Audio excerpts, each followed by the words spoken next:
significant list of changes coming to a Summoner's Rift game near you, and as always, we're doing our best to keep you all updated.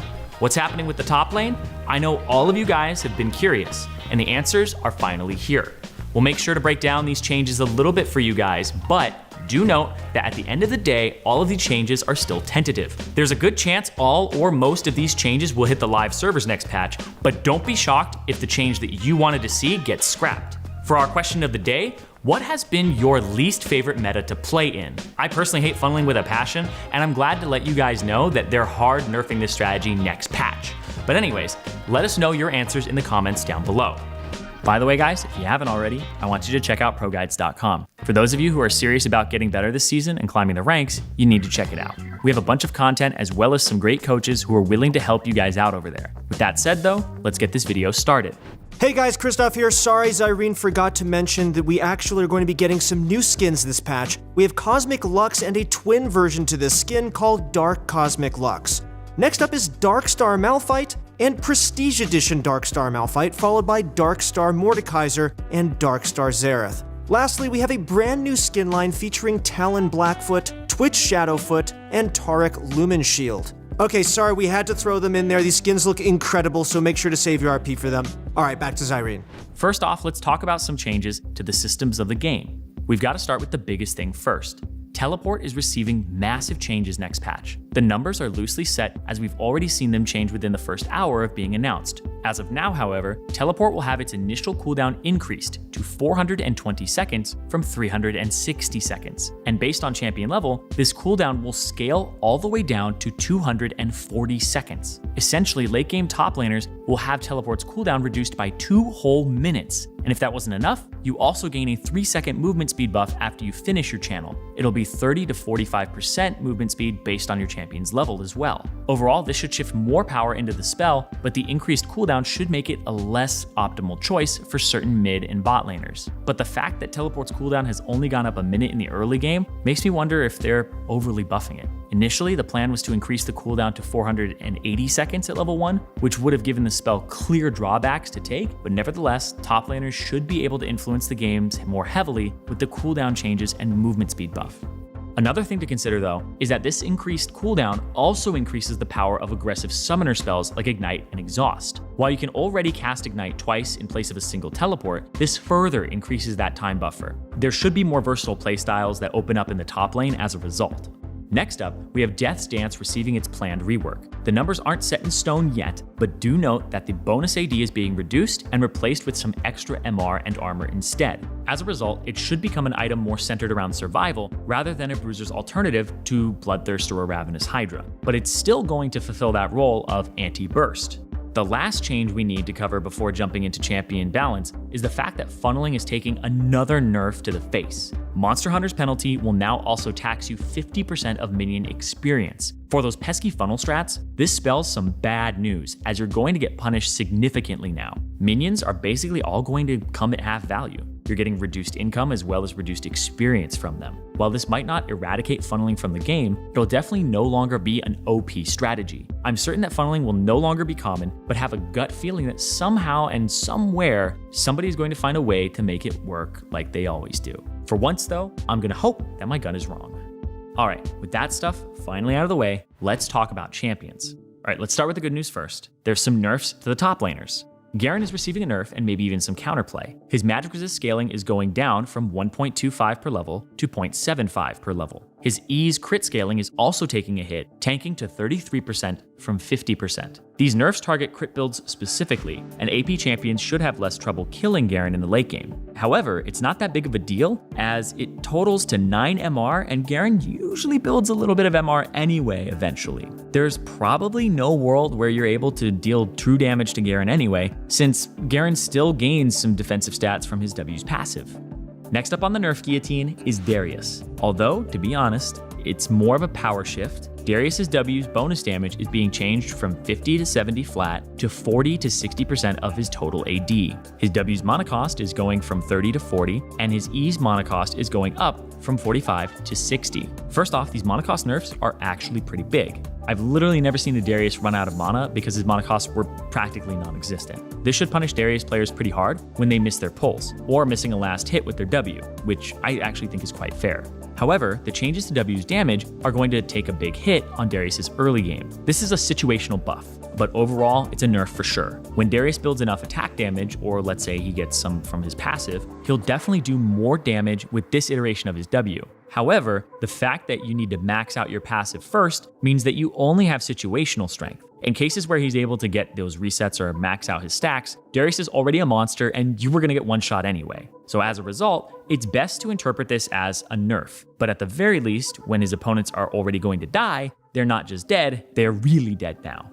So Nasus actually has some upcoming changes, but they've actually been pushed to the next patch, 10.7. So we'll talk more about him next time. I'm sorry to all you guys who are Nasus mains, but you gotta wait in the doghouse just one more patch.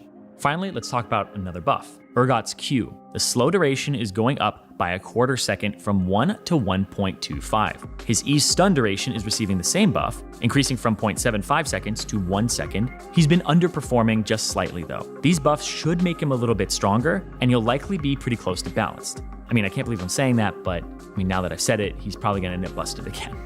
Now let's move on to junglers because there's a lot of changes here, so we gotta get through them as soon as possible.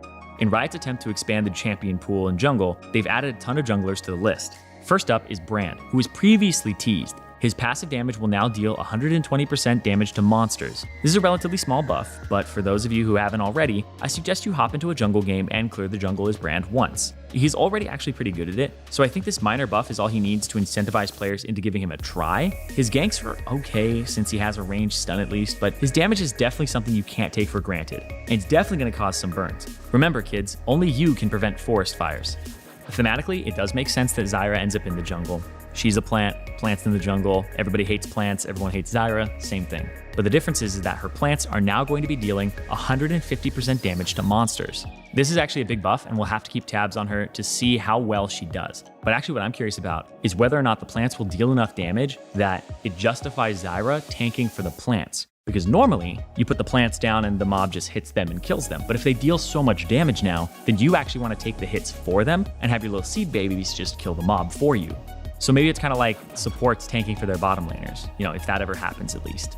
Morgana is receiving general buffs as well as jungle buffs. Even though we are in the jungle section, we're just going to mention all of Morgana's buffs here anyway. First, Morgana's movement speed is going up from 330 to 335, and her E shield is going up early in the game. It'll now scale from 80 to 300 instead of 60 to 300. For her jungle changes, she's now going to deal 150% damage to jungle monsters with her W. And now I'm curious whether this will actually buff her in the mid lane, since she's already been pretty good at farming raptors anyway. But like Brand, Zyra, and Morgana's ganks all should actually be pretty solid with their long range CC. But after all, mid lane and support Morgana players manage to find successful roams, so why shouldn't jungle be any different?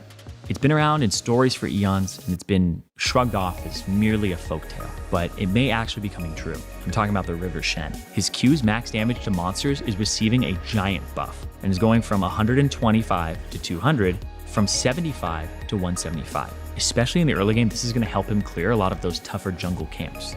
Oh god. If I skip this one, is there a chance that it might not actually happen? No? Okay. Teemo's blind duration is going to be doubled against jungle monsters, and his E will now deal 150% damage to monsters. This change honestly gets a huge yikes from me. If I'm trying to be optimistic, at least he'll be a good answer to junglers that rely heavily on basic attacks like Xin Zhao and Master Yi, but Teemo jungle was already an enormous menace, showing up level 2 with red buff, being able to poke people down and then have movement speed, is honestly just incredibly annoying in general, and giving him a home in the jungle makes it feel even worse, because if you try to invade him, there's just going to be shrooms in all the openings, and he's going to be relatively safe if he finds any success. So next on the list is Yorick. He'll now spawn graves on jungle monsters that die as well, while his ghouls will take 50% damage from jungle monsters. This one's going to be really interesting, and I'm curious how his clear speed is actually going to look. I've tried jungle Yorick a few times back when he was first released. Is doable, but he never had enough ghouls because you would kill red, get 1, and then you wouldn't be able to summon until you had 3. So doing something like raptors and being able to cycle your Q cooldown on it might make him find some success. Kayn is also receiving a very straightforward buff. He'll now receive more orbs. That's it. And it's a pretty big buff to both blue and red Kayn.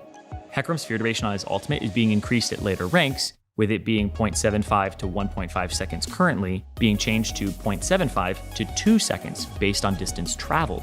This should reward well-aimed ultimates and encourage more balls to the wall engages from Hecarim players. 2 seconds for an AoE fear is a really long one, so this should definitely help our favorite pony out. Kindred's AD per level is going up from 2.26 to 2.5. Their W's missing health restore is increasing from 32 to 100 to 45 to 100. And their R's heal is going up from 200 to 300 to 200 to 400. Overall, I feel like this is one of those buffs where Riot just wants to make numbers easier to read. A buff is a buff though, and Kindred should see a minor increase in their win rate. To the dismay of Shaco players everywhere, his clone's attack damage is going down from 75% to 60% of his total AD. This is situationally a huge nerf, while in other ones, it'll be pretty insignificant if you're building something like AP. Wukong's mini rework is set to ship out this patch. If you haven't already, make sure to check out our video on it. It's a lot of stuff and deserves a video on its own, so we'll leave that to you guys if you want to look into it. Now, let's jump into the mid lane. First up, Anivia is receiving a buff next patch. Her R's chill duration is increasing from 2 to 3 seconds, and this should make it a lot easier for her to activate the bonus damage from her E. And there were also whispers about a day or two ago about CC not breaking Anivia's ultimate channel. So if that got removed, thank God, but if it stays in, or if it's something that comes back, then expect to see Anivia in your games. Xerath's W sweet spot is having its damage amplification increased from 50% to 66.7%. His ultimate's damage is also receiving a buff, increasing from 200 to 280 plus 43% AP to 200 to 300 plus 45% AP. Overall, Xerath is going to be a lot stronger as both a mid laner and support, but it's uncertain whether or not he can handle the current meta. Veigar's having his Q damage buffed from 70 to 230 to 80 to 240. It looks like a rather small buff, so we shouldn't see too many changes, but it'll at the very least make last hitting with his Q a little bit easier. And if he kills minions with his Q, he gets AP and he gets those stacks rolling. So it'll actually be easier for him to start last hitting, and that'll make further last hits easier in the future. So just be a little wary of that when you look at these changes at face value. Twisted Fate is receiving a buff he was set to receive this patch, actually. His blue card's AP ratio is going up to 0.9 from 0.5, while his red card is going up to 0.7. This change incentivizes more players to pick cards that aren't gold later in the game. There are more options for Twisted Fate, and he also has slightly stronger wave clear as a result of the buff to his red card. Ryze's mana regen per level is going up from 0.8 to 1 per level. His W's magic damage is going up from 80 to 160 to 80 to 200. Ryze doesn't usually level his W early anyway, so this will instead help out Ryze's late game slightly, while the mana regen buffs give him some extra mana to work with in the early parts of the game. Next up, let's run through bot laners.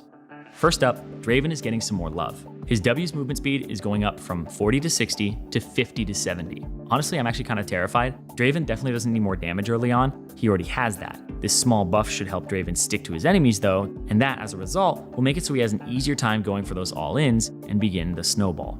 It's finally time. Riot is dropping the hammer and nerfing Senna again. Her passive AD per soul is going down from 1 to 0.75. The weakened soul portion of her passive is having its cooldown increased from being a static 4 to now being 6, 5, and 4 seconds based on her level. The cooldown will decrease at levels 6 and 11. This will hit Senna on two fronts. First, it'll slow down her scaling because of the increased cooldown on her passive. Second, because she receives less AD from souls, she'll be less threatening than before in the late game. And this may actually push away the whole no farm Senna strategy. Aphelios is also set for some nerfs. Severum is having its lifesteal decreased from 8 to 25% to 3 to 20%. Infernum's minion damage is going from 45% to 30%. And his mini chakram damage is dropping from 30 to 173% of his total AD to 24 to 164% of it. These nerfs should take some power away from Aphelios' versatile kit. While he's still going to be able to do a lot of different things, it's only fair that he receives a slight nerf across his wide arsenal of options. Now, let's talk about the supports. Aside from Morgana, the only support seeing changes this patch is Soraka. Her Q's total heal is increasing from 40 to 80 to 50 to 90. Also, her Q movement speed is going up by 5% to 15 to 25%. Riot is acting conservatively with these buffs to Soraka as they don't want to accidentally push her back into the top lane. And aside from these in-game balance changes, there's one last thing we need to mention. From patch 10.6 onward, we're going to have autofill and duo parity implemented into games. Now basically what this means is that autofill difference between teams should be roughly the same. Instead of teams having random members being autofilled, each team should have roughly the same number of autofilled players. And duo parity is something that should work to better balance duo queue between two teams. Riot has been testing these features on some servers, and they plan to roll them out across all of them in this next patch. They'll be closely monitoring this to make sure that the results improve the player experience, and don't do something like drastically increase queue times. That's going to wrap up our upcoming changes for patch 10.6. Thanks so much for watching, guys. But once again, I want you guys to check out proguides.com if you're serious about improving. We're always updating our content there as well as here on our YouTube channel. So make sure that you guys connect with us. Until next time though, I wish you guys all the best of luck on Summoner's Rift.